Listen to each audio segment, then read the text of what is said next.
بسم الله الرحمن الرحيم. ازيكم حبايبي؟ عاملين ايه؟ معكم مدام هويدا، مطبخ حبيبة ماما هويدا.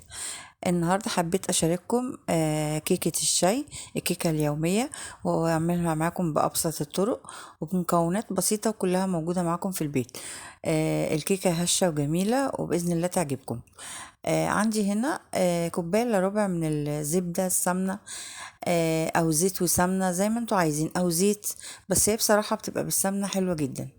هنحط عليها كوباية من السكر، طبعا الكوباية اللي بنعاير بيها هي نفس الكوباية. هنضرب طبعا السكر مع السمنة كويس جدا، وهنحط 3 بيضات وفانيليا وبشرة ليمونة، وهنضرب كويس جدا لغاية ما القوام يبقى معاكم كده. معايا هنا كوبايتين ونص من الدقيق، وعليهم كيس محسن. هضرب المكونات كويس جدا. هحط هنا معايا كوباية من اللبن المغلي او السخن يعني.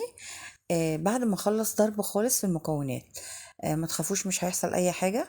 احط هنا كيس الشيف او البيكنج باودر في اخر حاجة، واحط عليه عصرة ليمونة. هيحصل معايا فوران. الفوران ده هيخلي معايا كيكة هشة وتعلى معايا. ودلوقتي تشوفوا الفوران هيبقى ازاي. هقلب كويس جدا. بصوا ابتدت تعلى معايا ازاي، وابتدت تحسوا ان هي عملت فوم كده.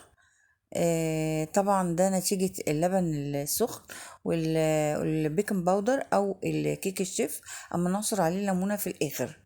طبعا الطريقة دي حلوة جدا وناجحة جدا. انا بعد ما جربتها ونجحت معايا، حبيت ان انا اشارككم معايا الطريقة. كده انا خلاص ضربتها، طبعا مسخنه الفرن. هحطها في صينيه. انا هنا بصراحه حطيتها في اكبر صينيه عندي. لو انتوا عايزين الكيكه تبقى اعلى من كده، صغروا الصينيه.